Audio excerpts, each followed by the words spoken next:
चलिए सोनापुर गांव, पुलिस के आमंत्रण पर शर्मन के साथ। सुबह सुबह ही खबर मिली। वायरलेस पर कांस्टेबल गुप्ता ने अर्जेंट मैसेज भेजा। उसने सिर्फ इतना कहा कि सोनापुर गांव के एक रईस सुमन आनंद का खून हो गया है। हादसा कल रात करीब 11 बजे हुआ। जान पड़ता है कि जैसे कातिल ने करीब 2 इंच की दूरी से रिवॉल्वर की गोलियां आनंद साहब के चेहरे में उड़ेल डाली हो। गुप्ता का कहना है कि जो सबूत उसे मिले हैं उससे लगता है कि मामला बहुत गंभीर है और पूरी जानकारी वो मेरे आने पर देगा। शर्मन साहब, मैंने सोचा अगर आप किसी और केस में मसरूफ ना हो तो आपको भी साथ ले चलूं। हो सकता है आपके होने से पुलिस की मदद हो जाए। शुक्रिया इंस्पेक्टर सक्रांत, पुलिस के लिए मैं हमेशा हाजिर हूं। लीजिए, वो आ गया फार्म हाउस और कांस्टेबल गुप्ता बाकायदा गेट पर हमारा इंतजार कर रहे हैं। सर, कल रात करीब 11 बजे मुझे फोन पर खबर मिली। फोन सुमन आनंद के दोस्त अशोक निगम का था। अशोक साहब उनके जिगरी दोस्त थे और उनका इस घर में अक्सर आना जाना लगा रहता था। उन्होंने मुझे खून के बारे में बताया और मैं तुरंत यहां चला आया। बहुत बुरी तरह मारा है सर, बहुत बुरी तरह। चेहरा एकदम टुकड़े टुकड़े हो गया है। आइए मैं आपको लाश दिखाता हूं और बाकी की कहानी आप अशोक साहब से ही सुन लीजिए, जैसी उन्होंने मुझे सुनाई थी। भाई, ये तो डिजाइनर फार्म हाउस है। उम्दा लैंडस्केपिंग, बंगले के चारों तरफ ये छोटी सी नहर और नहर पार करके घर में जाने के लिए ये खूबसूरत पुल, जिसे आप जब चाहें सीधा खड़ा भी कर सकते हैं। आइए मैं आपको अंदर ले चलता हूं।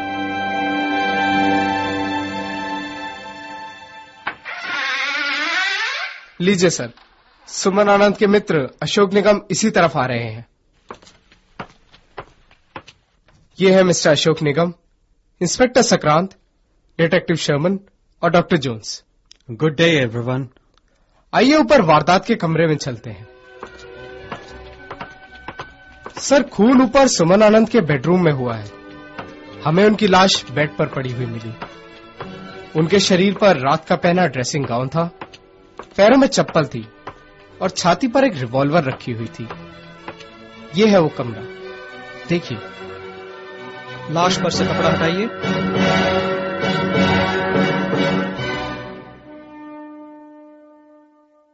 चेहरा तहस नहस हो गया है।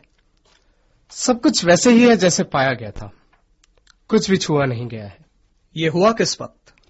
11 बजने से कुछ देर पहले। मैं अपने बेडरूम में बैठा हुआ था कि मैंने गोलियां चलने की आवाज सुनी। मैं दौड़कर यहां आया। मेरे ख्याल से मुझे यहां पहुंचने में 30 सेकंड से ज्यादा वक्त नहीं लगा होगा। दरवाजा खुला था? जी हां। बेचारा आनंद बिस्तर पर मरा पड़ा हुआ था। कमरे में और कोई नहीं था। इतने में मैंने मिसेस आनंद को सीढ़ियों पर आते हुए सुना। मैंने बाहर आकर उन्हें वापस अपने कमरे में भेज दिया ताकि वो आनंद का बिगड़ा चेहरा देखकर घबरा ना उठे।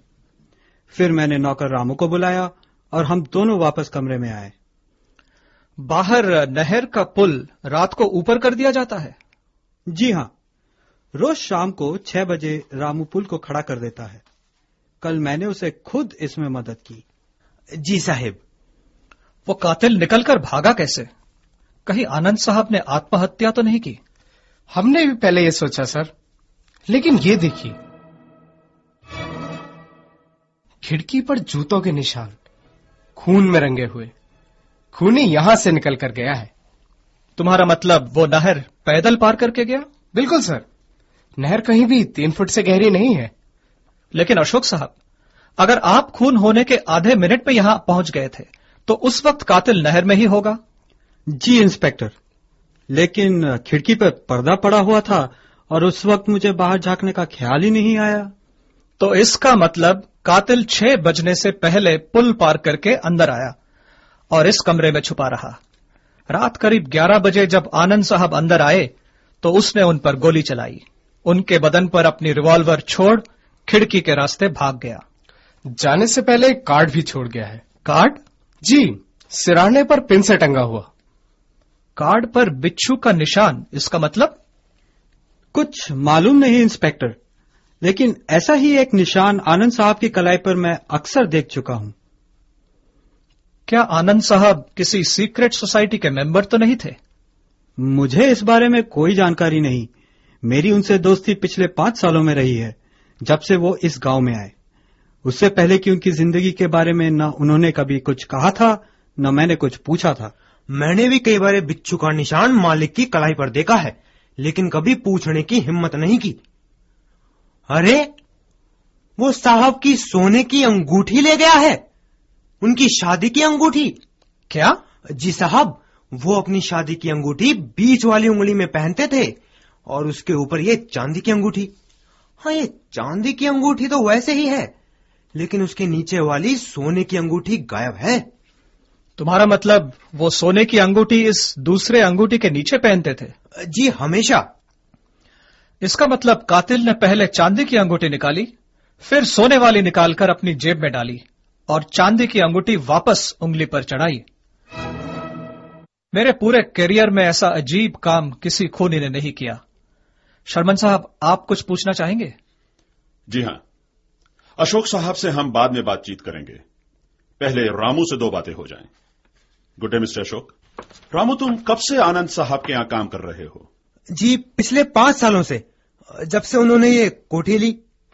कल रात जब खून हुआ तो तुम गोली चलने की आवाज सुनकर इधर आए? नहीं साहब, मेरा कमरा पीछे है और वहां से इधर की आवाज सुनाई नहीं देती।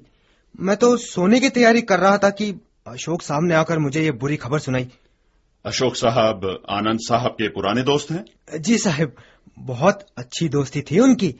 अशोक साहब अक्सर यहाँ आकर कुछ दिन रहते थे। आनंद साहब और उनकी पत्नी के साथ ताश खेला करते थे। रामू, जरा यहां लाश के करीब आओ। आनंद साहब की दाढ़ पर यह छोटा सा प्लास्टर लगा हुआ है, क्या पहले तुमने देखा था? जी साहब, कल सुबह दाढ़ी बनाते समय उन्हें ये कट लग गया था। क्या उनके बर्ताव में कुछ खास बात महसूस हुई? जी, वो परसों दिन में मार्केट गए थे और तभी से कुछ परेशान लग रहे थे। तो इसका मतलब उन्हें किसी बुरी घटना का अंदेशा था। हो सकता है कि किसी सीक्रेट सोसाइटी, जिसका चिन्ह बिच्छू है, के मेंबर रहे हों। उस सोसाइटी का कोई दुश्मन यहां आता है, उनका कत्ल करके सोसाइटी का कार्ड यहां छोड़ जाता है। जब अखबार में खून के साथ पाए गए कार्ड के बारे में छपेगा तो सोसाइटी वालों को पता चल जाएगा कि बदला ले लिया गया है। बिल्कुल। लेकिन वो साथ में अंगूठी भी ले गया, ऐसा क्यों? यही बात समझ में नहीं आती। अरे, ये टेबल के नीचे क्या है? डंबल साहब, मालिक इनसे वर्जिश करते थे। डंबल? लेकिन एक ही डंबल क्यों? मालूम नहीं साहब, मैंने तो हमेशा मालिक को 2 डंबल ही इस्तेमाल करते देखा है। सर, बाहर खूनी की साइकिल पड़ी मिली है, झाड़ियों में छुपाई गई थी। चलो चलकर देखते हैं। वो देखिए सर, वो रही साइकिल। अगर सरकार साइकिलें भी रजिस्टर करने लगे तो पुलिस को मुजरिमों तक पहुंचने में कितनी मदद मिले। लेकिन अचरज की बात है कि वो साइकिल पीछे छोड़कर क्यों गया, और बिना साइकिल के वो रफू चक्कर हुआ कैसे? शर्मन साहब, मामला और भी बिगड़ता जा रहा है। सक्रांत भाई, मुझे तो लगता है कि मामला सुलझता जा रहा है।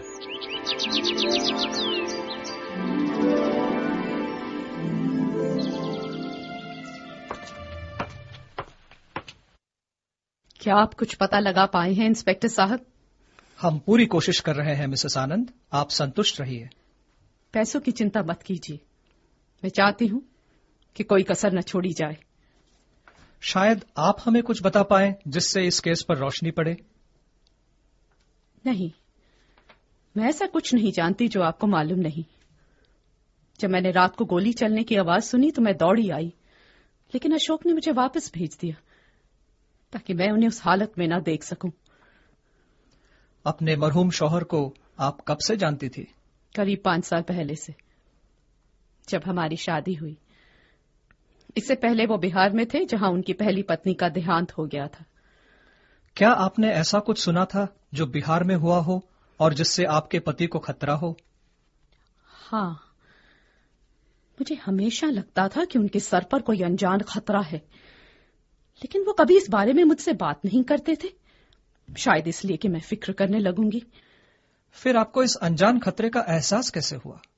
दुनिया में ऐसा कोई पति है जो कोई राज अपनी पत्नी से छुपा सके, खासकर वो जो उसे प्रेम करती हो। मुझे एहसास हुआ उनकी अपनी पुरानी जिंदगी की बातें छुपाने से।